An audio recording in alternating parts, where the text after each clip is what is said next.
You're a young man in the ancient world, and someone just casually mentioned that the best career path available to you involves getting your genitals chopped off in exchange for proximity to power. No benefits package. No retirement plan. Just a knife, a prayer, and the vague promise that you might not bleed to death in the next 72 hours. Welcome to the Eunuch experience, where every civilization independently decided that the best way to staff their palaces was with surgically modified men who were too anatomically compromised to start dynasties but perfect for handling other people's dirty laundry, political schemes, and homicidal emperors. If stories like this make you grateful that modern job applications don't include a willingness to undergo castration checkbox, subscribe to Lasting Legacy for more deep dives into history's most questionable career choices. Let's start with the uncomfortable truth. Eunuchs existed in nearly every major ancient civilization. China, Persia, Rome, Byzantium, the Ottoman Empire, Korea, India, Egypt. Basically, if a culture had emperors, harems, or religious temples that needed guarding, someone was getting castrated for employment purposes. The reasoning was always the same. You can't trust intact men around power, women, or sacred spaces because apparently, everyone assumed that men with functioning genitals were just walking testosterone bombs waiting to impregnate the emperor's concubines or start rebellions. The solution?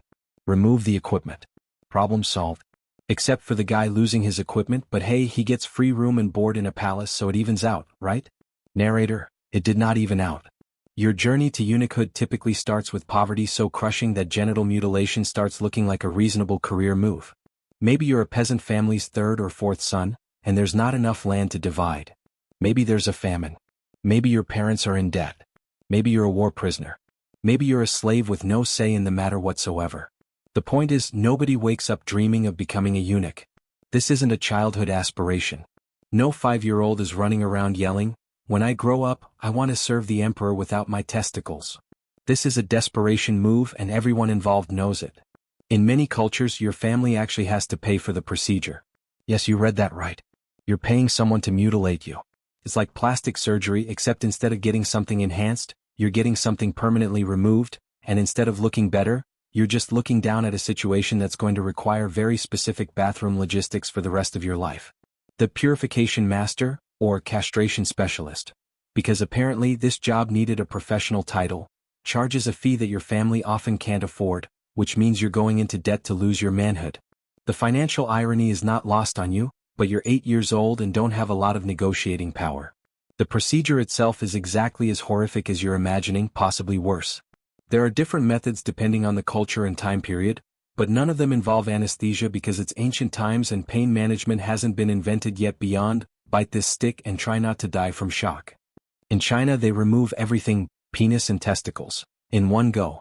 The Romans and Byzantines sometimes just removed the testicles, leaving the penis intact, which sounds marginally better until you realize you're still being castrated with a bronze knife by a guy whose previous job was probably butchering goats, and his hygiene standards are exactly what you'd expect from someone butchering goats. Here's the process, and I'm warning you, it's not pleasant. You're held down, because obviously you're not going to cooperate voluntarily with your own castration, and your genital area is tied off to restrict blood flow. Then comes the cutting.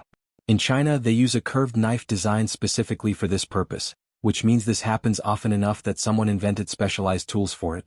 That's not comforting. The whole operation takes minutes, but those are the longest minutes of your life, and you're biting down on a piece of wood so hard it cracks while your screams try to escape around it.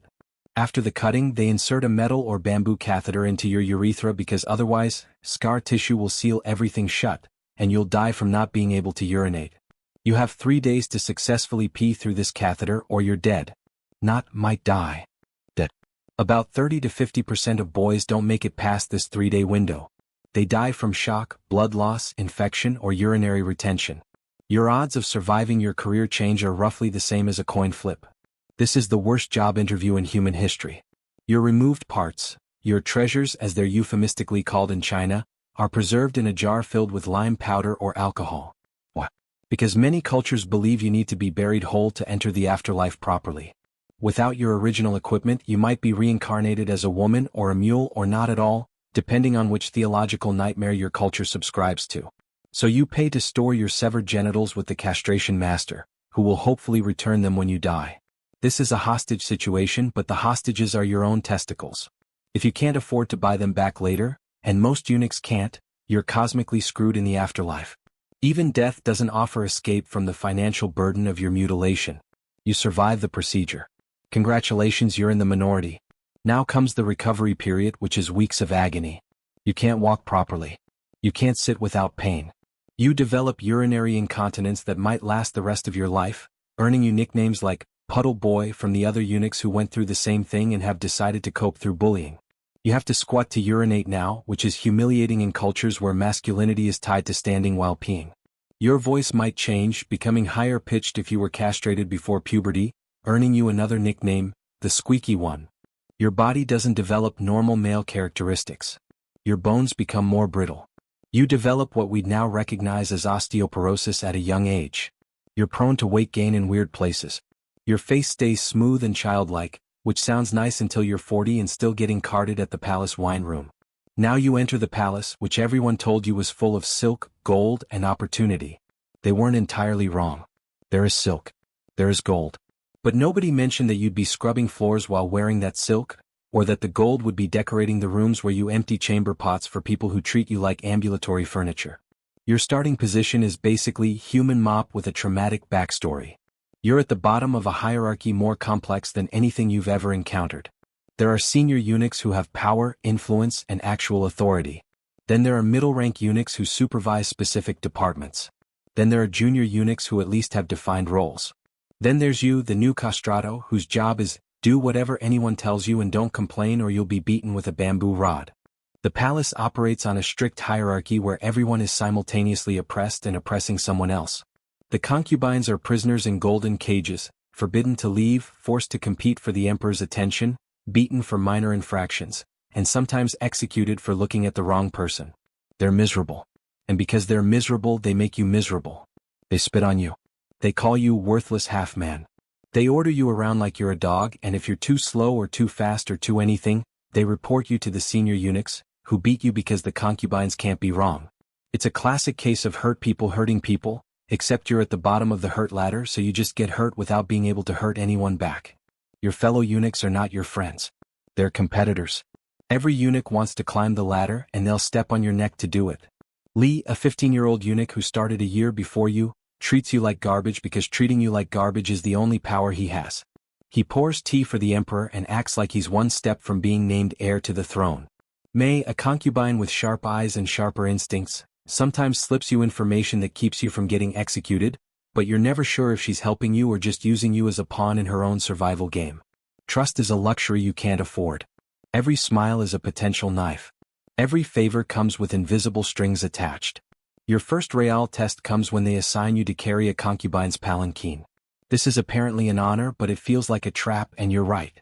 The concubine is beautiful, draped in silk that costs more than your entire village's annual income, and she's absolutely terrified despite her regal appearance. One wobble, one slip, and you're both in trouble. She'll be punished for being carried by an incompetent eunuch.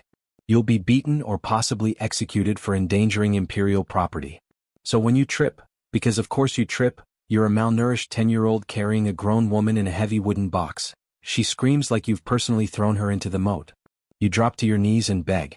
The words pour out, "I'll polish your jewelry, clean your chambers, anything, please don't report me." She looks down at you with a mixture of contempt and satisfaction. She's been powerless her entire life, beaten and controlled and treated like breeding livestock, and here's someone even more powerless than her. She can't resist. "One more mistake," she hisses, "and you're fish food." She's just repeating what someone said to her yesterday, but she says it with conviction because cruelty trickles down, and you're at the bottom of the waterfall. Somehow, you survive into your teenage years. You're 15 now and you've learned the game. Your damp robes, from the incontinence that never fully resolved, and your squeaky voice make you a target for mockery, but you've developed a skill. You can write beautifully. Your calligraphy is excellent. Your memory is sharp. You're made a scribe, sitting in candlelit rooms copying imperial orders, and suddenly you're hearing things. Plots. Betrayals. Who's sleeping with whom? Which general is planning what? Which eunuch is embezzling funds? Information is power and you're swimming in it. The emperor's steward notices. "You're good," he says, and it sounds like a compliment until you realize that standing out in the palace is like painting a target on your back with the words, "Stab me, I'm competent." Lee, who's now the emperor's personal errand boy, notices your rise and hates it with the fury of someone whose entire identity is based on being slightly higher than you in the hierarchy. At a banquet, he accidentally bumps into you, splashing wine on a consort's silk robes. She screams like you've committed treason. Lee grins because his plan is working perfectly. Then it gets worse. A stolen jade seal, a symbol of imperial authority, appears planted in your sleeping mat. The guards drag you to a cell that smells like mold, death, and broken dreams. The emperor's mother, face carved from marble and malice, leans in. Confess or we get creative with our interrogation methods. You're about to be tortured for a crime you didn't commit, and there's nothing you can do about it because justice in the palace isn't about truth. It's about convenience. But May, the concubine who survived 3 purges by being smarter than everyone else, risks her neck to pass evidence to a senior eunuch who owes you a favor from that one time you covered for him when he fell asleep during his shift. The senior eunuch investigates, finds the real culprit, and Lee gets dragged away screaming like a kicked dog. You're vindicated. You're free. Justice has prevailed. Except no, because this is the palace and happy endings aren't really their style. The emperor decides that you were framed but also that you somehow created an environment where framing was possible, which is insane logic but also completely normal for an absolute monarch who doesn't need logic. You're demoted. Stripped of your scribe position. Reassigned to your old job, scrubbing floors. You're now, number 47, a nameless shadow mopping the same corridors you once commanded. The concubines who used to beg for your favor now step over you like you're dirt. Their own misery is no excuse for their cruelty, but it explains it. Everyone in the palace is crushing someone to feel less crushed themselves. You're 20 years old and somehow you've clawed your way back up. You're now managing the emperor's harem like it's a ledger of flesh and politics. You track menstrual cycles to schedule imperial visits. You handle complaints from concubines who are furious about room assignments. You manage schedules, resolve conflicts, and basically run a soap opera where everyone is beautiful, miserable, and plotting murder. The concubines who once spat on you now beg for your favor. The emperor trusts you because you're broken in all the right ways. A man who's not really a man, loyal because you have nothing left to be loyal to except the system that mutilated you. This is supposed to be success. You have power, influence, respect. But your body is falling apart. Your joints creak like haunted gates. You cough up blood from decades of breathing palace dust and incense smoke. Your damp robes are a constant humiliation. You're 20 years old with the body of a 40-year-old because eunuchs age faster, die younger, and suffer more chronic health conditions than intact men. The promise that eunuchs live longer turns out to be propaganda. You live longer than peasants who starve to death at 30, but shorter than noblemen who die fat and happy at 70 with 17 children to mourn them. Then the purge comes. Every palace has purges. The emperor gets paranoid about a coup, real or imagined doesn't matter, and decides to clean house. A snake-eyed eunuch who's been waiting for this opportunity whispers your name onto the kill list. Not because you did anything. Because he wants your position and removing you is easier than outperforming you.